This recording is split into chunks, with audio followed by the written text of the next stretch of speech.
There you go. And we are live here at Tinig Pinoy Radio, where we would be uh, speaking with the Honorable Minister of Family, Children, and Social Development. So, in the midst of this pandemic, Canadians worry about their health, their livelihood, and whatnot. We are live here at Tinig Pinoy Radio. Oops, We would something be is happening around me here. speaking. Hi, Joey. Okay. Joey. You seem to have a little problem here. All right, Mikel, with that, sorry. while you're Regina, checking can you on take that, over, please? opo, opo.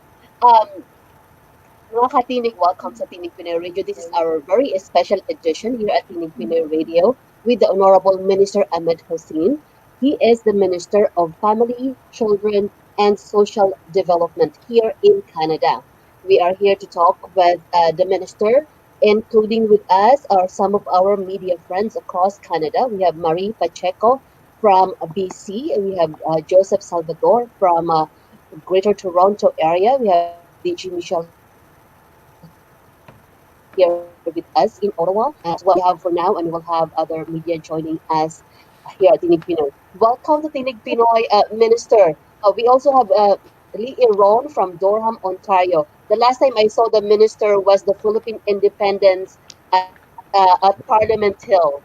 Yes. And we have that. We used to have many events in June, and now we have hardly any events that we could see. So, Minister, so wonderful to see you, and welcome to Tinig Pinoy Radio. Thank you so much, Kumista Pokayo, to all of you. Salamat for having me here. Thank you so much for the opportunity to, of course, connect with you. And I look forward to your questions, your comments, your feedback, and your ideas. We've been really busy to make sure that our number one priority remains to keep Canadians safe through this pandemic, to make sure that we defeat this pandemic together, that we help families, children, workers, and communities get through this pandemic, that we continue to be there for families, we continue to be there for businesses and the nonprofit sector, and as a government that we continue to listen to communities such as the Filipino-Canadian community. So it is my pleasure to be here, and I look forward to the conversation. Lee and Ron will have a chance to ask a question. Okay. Uh, Good evening, Minister. I would like to ask if all these programs in your office, where will the interested Canadians go? Directly apply in the federal government websites, or are they through the provincial uh, government? Thank you very much. That's a very important question. It depends on the program. So for the Emergency Community Support Fund, for example, the application process has closed now, but when it was open, we went through three national intermediaries to disperse the money. One is the United Way Centre Canada, the other one is Canadian Red Cross, and the last one is uh, Community Foundations of Canada. But when it comes to, for example, the new enhanced EI, of course, that is you have to go through Service Canada, so it's through the federal government through Service Canada. There's also some new benefits under the Canada Recovery Benefit for people who have been affected by COVID, who have also lost employment income. So all of those are being managed through Service Canada. And in terms of the other programs, there are other programs that are being run by Agriculture and Agri-Food Canada to assist food banks and other community food programs. So they're managing that. So it's a host of different programs. Happy to continue to help direct the community and Canadians through my office and through my team, and as well as I know that other ministries and other members of parliament are also doing the same thing. Thank you, Minister. DG Michelle. Yes, nice to meet you again, Minister Nice to Hussein. I meet you hope too. you remember me. I'm the Yes, one I who do. interviewed you from 93.1 FM. I remember Yeah, that. in Thank you. all, yes, here is a question. In all of the top priorities of your department, what do you think is the most fulfilling commitments and one that needs to be focused on, especially on this time of pandemic? Well, I think they're all important. The commitments that we made as a government to be there for families, to be there for workers, to be there for children throughout this pandemic. I think they're all equally important. The one that I focus on. I mean, I focus on a lot of different things, but since you're asking me to pick one, I will pick one, and that is our efforts to really be there for Canada's most vulnerable populations through housing supports, for example. Our newly announced Rapid Housing Initiative is going to make available $1 billion to rapidly build housing for Canada's most vulnerable Canadians who are on the street, as well as enabling municipalities and other nonprofit organizations, indigenous groups, and governing bodies to acquire property and convert it into housing and build rapid housing. I'm really excited about that. I think that program is going to make a big difference in Canada. The second one that I want to highlight is the importance of the early learning and childcare sector. This is a sector that has experienced tremendous pressure, disruption, and challenge throughout this pandemic, and we are investing heavily to support them so that they can survive and thrive throughout this pandemic, because we know that it is really important to secure that sector for the sake of the children, for the sake of the parents who need access to affordable and quality childcare. So those are two examples on things that I'm working on that I'm quite excited about, and that fit into the larger vision of our government to be there for all Canadians. Thank Minister you very Hussein, much. my question is for the children. We Yeah, have seen many uh, sports that are cancelled or they cannot do it because of yeah, pandemic. I understand these are provincial, but you work very closely across yes, Canada with different provinces. yes. My questions, two of them. One is that we used to have a tax credit for Hmm. all of our sports activities for the children. Let's say if you have two or three Yeah, children and all of them goes to different sports, this becomes very expensive. yeah. We don't have that now, so that's one of my questions. What is your government going to do about that? And my second question in relation to that is, as you are talking to different provinces, what can be done so that our children could go back to their sports? Because Mm, mentally, they are really not happy being home. Like my son plays football. He is 14. yeah, They were a provincial champion last year, and now they couldn't even play sports. So there yeah. you go, Mr. Honorable Minister. No, that's two very important questions. I think when I mentioned the Emergency Community Support Fund, that was a $350 million fund to enable uh, community organizations to serve people throughout this pandemic. And one of the groups that they focused on, some of the organizations that we helped, were organizations that were helping children to deal with the pressures of this pandemic, helping them through remote learning and games and socialization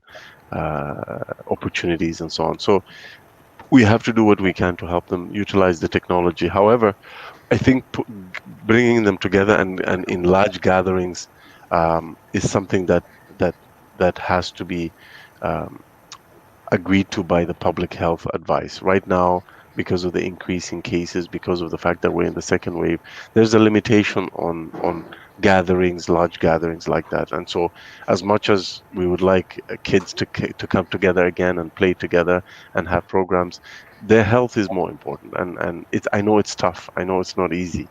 I know it's hard on the kids. They miss their friends. But we all have to do our part to keep coronavirus in check. The second question you asked is about the tax credit. We had in the previous government a number of boutique tax credits, but a lot of families who really needed the help couldn't get it, and so we introduced the Canada Child Benefit. Now, 9 out of 10 families are receiving more money in their pocket because of the Canada Child Benefit, because of the changes we made. So, for example, in the past, the government would give you uh, money, a child benefit monies, and then they would tax the money again, which doesn't make sense. So we have introduced a tax-free child benefit, we also stopped sending child benefit checks to millionaires, because in the past every family would get a check even if you didn't Right. need help raising your kids. So True. we took those savings and we put them to families who actually need it the most. In Right. terms of these physical activity tax credits that encourage physical activity, I'm not familiar too much on the future direction of that. It's something that our minister, who's responsible for sports, will have to look at, and I can certainly talk to him and see what our future direction in that regard is. Thank you, Mr. Minister. Chris Well, Ontong of Alberta just joined us. Chris, you have a okay. question for the minister? Hey, Chris Ontong. good afternoon, everyone. Good afternoon, Good Mr. afternoon. Minister. It's nice to be part of this group. And just a minor correction because I might get beaten up when I go to the grocery. I'm representing Manitoba. Oh, Manitoba. Sorry. So All sorry for good. that. It's all good. It's all It's good. okay.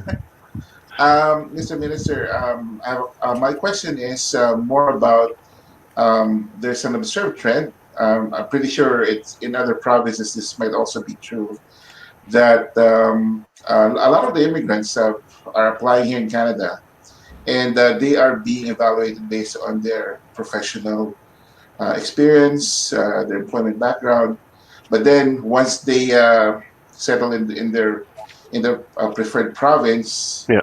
they're not able to practice their profession, or they have to jump through so many hoops Yes. to be able to practice their profession. Is this something that your department can address as well? Is So it within so the purview of your department? yeah, very good question. So it is not within my ministry. Mhm. So I'm not in charge of that, but it is something that is very, very important. I'm really glad you brought up that question. Thank you. So, but having said that, okay, so let me clarify two things. Number one, the regulatory bodies that provide licensing to lawyers and doctors and engineers and nurses, those bodies come under provincial jurisdiction. They're not under the supervision of the federal government. So the provinces are the ones who determine how those professional bodies will be governed, and many of them actually are independently governed. Their membership governs them. So, for example, the Law Society of Ontario, the lawyers themselves govern themselves. The government of Ontario does not govern them, although they may set broad policies. So I think this is an issue that provinces really have to move on, Mhm. and some have moved more than others. Having said that, what have we done on the federal side? We have done what we can based on the on the extent to which this issue can be addressed by the federal government. Remember, I said it's a provincial jurisdiction, but there are a few Yes. things that we can do. So I know that in my time as Minister of Immigration, one of the proud policies that I was so proud to introduce together with our Minister of Labor at that time is a strategy called the Targeted Employment Strategy for Newcomer Professionals. And that what that strategy did is it spent $27.5 million to help professional newcomers to to jump through those hurdles. So a lot of times it's not even the problem is not even lack of uh, a way to get the licensing. Sometimes it's not having enough money to write the exam, because the exam Yeah. costs money, the books cost money. If you Yes. have to take 6 months to study to study the exam and write the exam to become a nurse, you need to stop working maybe to do that. But a lot of people can't do that because they need that employment income. So Yeah. we were providing them through that employment strategy with money to pay for the exams, to pay for the books, to pay for their income support, to give them income support while they quit their job, so that they could study for those exams and become the nurse or engineer or doctor that we all want them to be. Finally, when they finished, we would encourage Canadian employers to give them a chance. And we would Mhm. create paid internships, paid placements, sorry, so that they could actually get the Canadian work experience. Because that's another hurdle, right? Even after you Yes. get the license, people say, well, but you don't have Canadian experience. So I think that's the extent that the federal government can go. But beyond that, if there's hurdles with respect to the licensing process, that's something that the provincial government can address. We don't have the jurisdiction to deal with that. I'm Thank you, Mr. grateful for your Minister. I'm grateful for your response, Mr. Minister, and No problem. thank you for your service. And the only reason I brought that up is because that disparity between their background versus what they can practice here is definitely affecting their lives as a family here in Canada. And we So, created a newcomer professional loan program where we would provide very good soft loans to professionals so that they can pursue their fields. And so it was very successful. And I hope we do more of those kinds of things. But the provinces have to do their part to encourage the licensing bodies to be more open. Thank you. I am smiling here because the Honorable Minister cannot get away without immigration-related questions. Yeah. I just would like It to make comes with the sure, territory. And Maricon, yes, Yes. we'd like to hear from Marie Pacheco. yes. Hi, Mr. Minister. Hi. Good evening again. I just Hi. wanted to go back to the support for vulnerable families that you sort of touched on earlier. Right. I'd like to focus more on the support from those who are taking up SERB but are now not qualified to do the EI. Do we have support for them? Because there's Yes, still a lot of absolutely. So to cover those people, we have introduced something called the Canada Recovery Benefit, which splits into the Canada sickness benefit, the Canada care benefit. If you're caring for someone, if you have to stop working because you're caring for someone who has COVID and you're not eligible for EI, then we will give you something called the Canada Recovery Care Benefit. If you're sick and you have to stop working but you're not EI eligible, you get the Canada Recovery Sickness Benefit, and so on. So that is to cover all the people who are not EI eligible. So this is the new Canada Recovery Benefit that we introduced. What about, just a follow up on that, what about those who do not fall under both but cannot go back to work for reasons like they're just afraid to go back to work for their children, they have to take care of their children because it's different times that we're having? What do you mean they don't fall into both? I don't So they're understand not the they're not taking care of Mhm. someone who's sick, Yeah, and they don't fall under the category of sick or who has not been who has not who yeah, cannot take the benefit, but their jobs are still on hold because their right. hours are not back yet, and Yeah. it's not they still don't qualify for EI. Well, if the jobs are still there and their hours are less, or the company may be trying to go back into bankruptcy or something else, the business can access the Canada Emergency Wage Subsidy, and the government of Canada will pay a large percentage of the wages of those workers. And that program has been working. And in fact, the good news is we just extended that program. It was supposed to expire, I think, in November. We extended it to the summer of next year. So now businesses and people have the certainty. And in fact, there are businesses which had closed and that had laid off their workers, and they reopened and brought those workers back because the government of Canada is helping with the wage subsidy. So it's making a big difference to a lot of people. Okay, we have 7 minutes before 6 o'clock. Joey Salvador, you have a question? Hello again, Mr. Hussein. How are you? Hi, very good. You hear me well. Mr. Hussein, this is probably one of the coolest portfolio among the ministers, cabinet ministers under Trudeau, because I took care of my daughter for 4 years, hands-on primary caregiver. You might have heard some European countries pay as much as 10,000 euros per child. Well, they're trying to mitigate, their population, the lack of population. Okay. But in Canada, I think if we adopt such a program, I think it will solve two problems.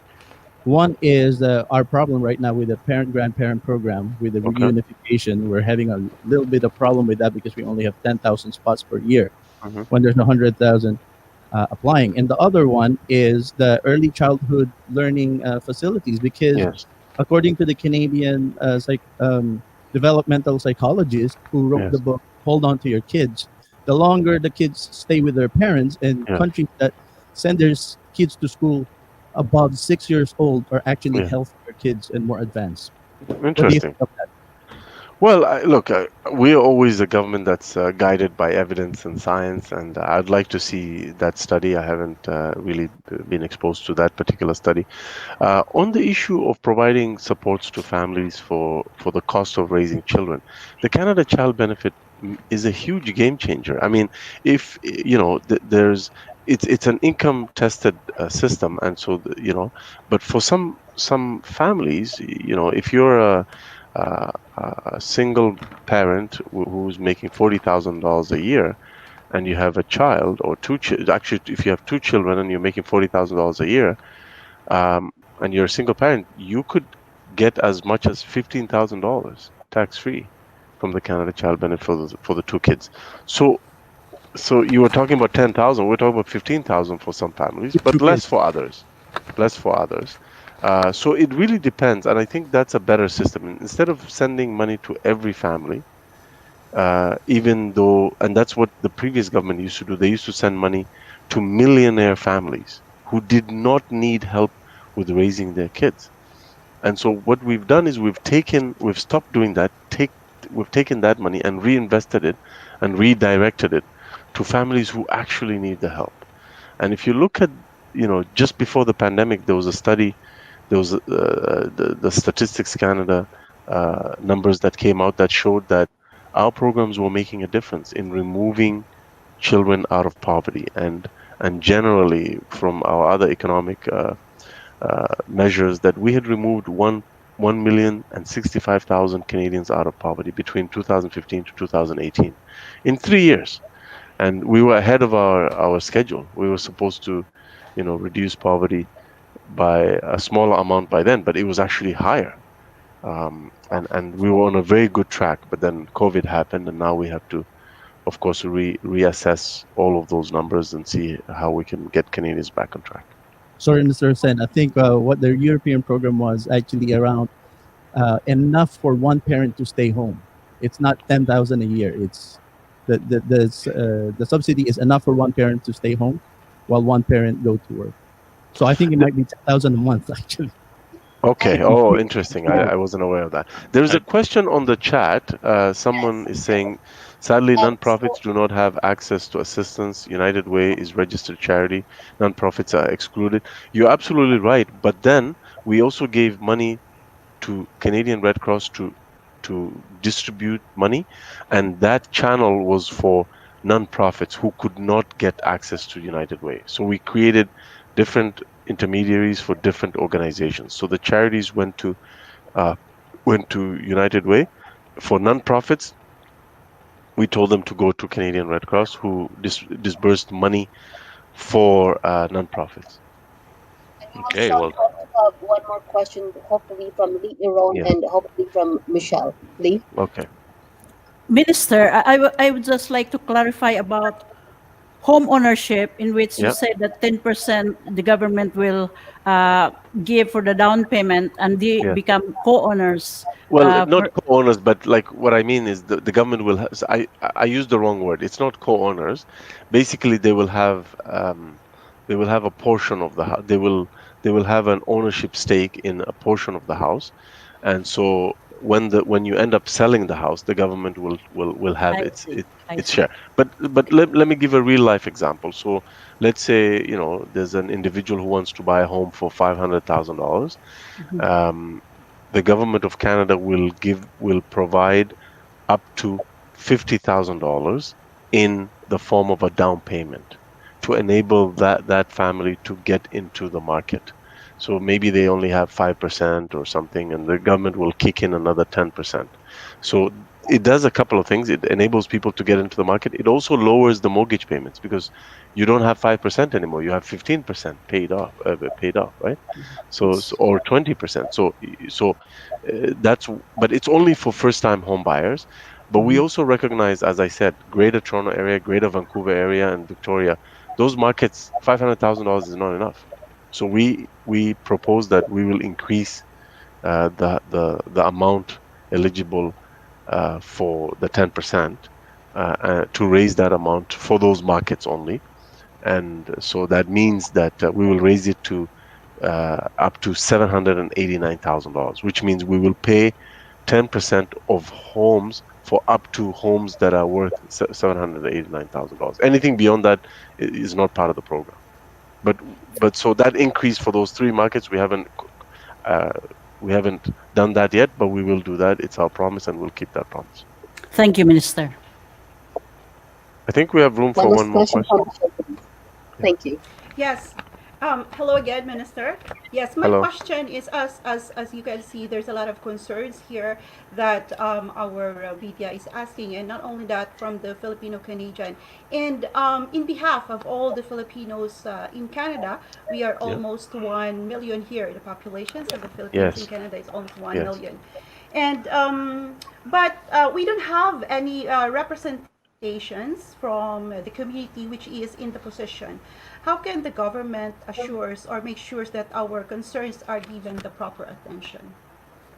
Well, I think it's important for all of us in leadership positions, not just in the federal government, but also provincial governments, municipal governments, school boards, school trustees, any leadership position, any leadership roles that people play, that we listen to each other, that we listen to our constituents, that we engage people, that we always ask ourselves who is not being included in this room, who's not being included in this discussion. So that is something that is really important, but also representation matters. I know for a fact many Filipino Canadians who are in provincial leadership positions. Minister Pon and I work very closely together. She's in Alberta. She's the minister responsible for housing in Alberta. So I work with her very closely. And there's many other Filipino Canadians who are serving in municipal leadership roles, in provincial leadership roles, and hopefully in the future, federal leadership roles. And I think it's just a matter of time. But the Filipino Canadian community for me is a dynamic community from living from coast to coast to coast. I have met so many Filipino Canadians all across the country, not just in the large cities, but also in the smaller towns, contributing, playing a key role in our economy, in our society, in our culture, and really, I mean, incredible contributions to Canada before, now, and into the future. So it's always been a pleasure for me to connect with the community, always, and be a friend of the community. And I worked with the community very closely in my time as immigration minister. You know very well the work that I did to help thousands of Filipino caregivers to get their PR status. We got rid of the backlog that kept families apart for years. We introduced a better system that will process people in 6 months. We did a lot of work to really help those who had been neglected by our system, those who were caring for Canadian families and Canadian children. So I'm always proud to have these opportunities, and very thankful to you. Salamat, mabuhay. Maraming salamat din Thank you po, so much, Mr. Minister. Regina? Maraming salamat po, Kuya Dan and Honorable Minister. Thank you. Okay, and that Thank you wraps so up much. this Thank you. session. We hope in the Mabuhay. future that the Minister will again grace us with his presence. Mabuhay po sa inyo, Mr. Minister. Mabuhay. Salamat. Salamat. Salamat po. Thank you. And it's a wrap. Thank you very much, everyone.